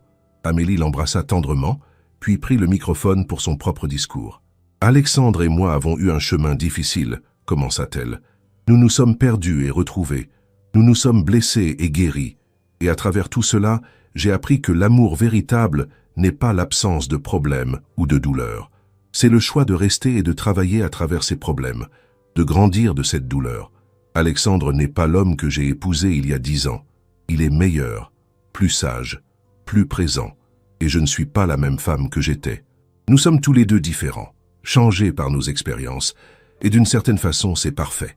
Parce que maintenant nous pouvons construire un mariage basé non sur des idéaux romantiques, mais sur une compréhension réelle de qui nous sommes et de ce dont nous avons besoin l'un de l'autre. Je t'aime, Alexandre, pas l'homme que tu étais, pas l'homme que je voulais que tu sois, mais l'homme que tu es, maintenant. Et j'ai hâte de voir qui nous deviendrons ensemble. » La fête continua tard dans la nuit, remplie de rires, de danses et de célébrations. Mais pour Alexandre et Amélie, le moment le plus précieux vint bien après minuit, quand ils s'éclipsèrent discrètement dans les vignobles sous un ciel étoilé. Ils marchèrent main dans la main entre les rangées de vignes, le silence de la campagne provençale les enveloppant comme une couverture confortable. « Tu es heureux ?» demanda Amélie, s'appuyant contre lui alors qu'il s'arrêtait au sommet d'une colline, surplombant la vallée éclairée par la lune. « Plus heureux que je ne le mérite d'être, » répondit Alexandre honnêtement. « Chaque jour je me réveille, et je ne peux pas croire que tu m'as donné cette seconde chance, que tu m'as aimé assez pour voir au-delà de mes erreurs et croire que je pouvais changer. Tu as fait le travail, » lui rappela Amélie. « J'ai ouvert la porte, mais tu es celui qui a marché à travers et qui a vraiment changé sa vie. Je suis fier de toi, Alexandre, fier de l'homme que tu es devenu. Tout ce que je suis de bon, c'est grâce à toi, » dit Alexandre en la prenant dans ses bras. « Tu m'as sauvé de moi-même, Amélie. Tu m'as montré ce qui compte vraiment. »« Nous nous sommes sauvés mutuellement, » corrigea Amélie. « Tu m'as rappelé que je mérite d'être aimé complètement, passionnément, sans compromis. Tu m'as montré qu'il vaut la peine de prendre des risques pour l'amour, même quand on a été blessé avant. » Ils restèrent là pendant des heures, parlant, rêvant, planifiant leur avenir ensemble. Ils parleraient de peut-être avoir des enfants un jour, d'acheter une petite maison avec un jardin où Amélie pourrait avoir un atelier, de voyager à travers le monde ensemble, de vieillir côte à côte et de regarder en arrière sur leur vie sans regret. Tout était possible maintenant, parce qu'ils avaient la chose la plus importante, l'amour véritable, profond et durable, forgé dans les flammes de l'adversité et rendu plus fort par les épreuves qu'ils avaient surmontées. Alors que le soleil commençait à se lever sur les vignobles provençaux, peignant le ciel en rose et orange spectaculaire, Alexandre et Amélie marchèrent main dans la main vers leur avenir. Ils ne savaient pas exactement ce que ce fut avenir leur réserverait, mais ils savaient qu'ils l'affronteraient ensemble. Et c'était suffisant, plus que suffisant. C'était tout. L'histoire d'Alexandre Beaumont et d'Amélie Rousseau n'était pas un conte de fées traditionnel avec une fin heureuse simple. C'était quelque chose de plus réel, de plus précieux, une histoire de rédemption, de croissance personnelle, de seconde chance et du pouvoir transformateur de l'amour véritable. C'était une histoire qui nous rappelle que ce n'est jamais trop tard pour changer, que les erreurs du passé ne définissent pas notre avenir, et que parfois, perdre tout est nécessaire pour vraiment comprendre ce qui compte. Des années plus tard, quand on demandait à Alexandre ce qu'était son plus grand accomplissement dans la vie, il ne mentionnait jamais sa fortune ou son empire commercial. Il parlait toujours d'un soir pluvieux quand il s'était tenu devant une porte bleue dans le 11e arrondissement, terrifié et plein d'espoir, prêt à admettre ses erreurs et à se battre pour une seconde chance. Ce moment, disait-il, était quand sa vraie vie avait commencé.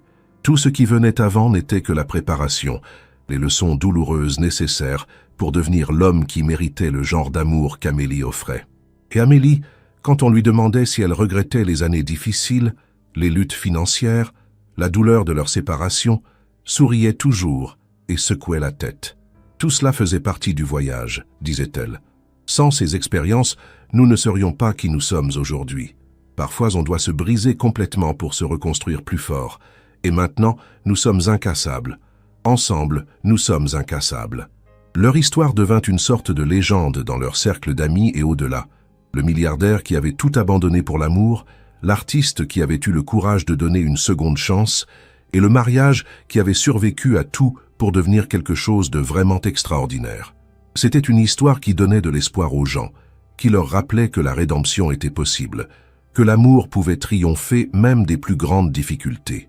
Mais pour Alexandre et Amélie, ce n'était pas une légende ou une histoire inspirante pour les autres. C'était simplement leur vie, imparfaite et belle, difficile et gratifiante, remplie de moments ordinaires qui étaient extraordinaires, précisément parce qu'ils les vivaient ensemble. C'étaient des matins tranquilles avec du café sur leur balcon, des promenades dans Paris main dans la main, des dîners où ils parlaient pendant des heures de tout et de rien, des nuits où ils se blottissaient l'un contre l'autre et s'endormaient en sachant qu'ils étaient exactement là où ils devaient être. C'était l'amour dans sa forme la plus vraie et la plus pure. Pas toujours facile, pas toujours parfait, mais toujours authentique. Et pour Alexandre et Amélie, c'était plus précieux que tous les milliards du monde. Merci d'avoir lu cette histoire jusqu'au bout. Si vous avez aimé ce voyage émotionnel d'Alexandre et Amélie, n'oubliez pas de laisser un like et de vous abonner à notre chaîne pour plus d'histoires captivantes. Et dites-nous en commentaire, croyez-vous aux secondes chances en amour? Avez-vous déjà vécu une situation similaire? Partagez votre expérience avec notre communauté.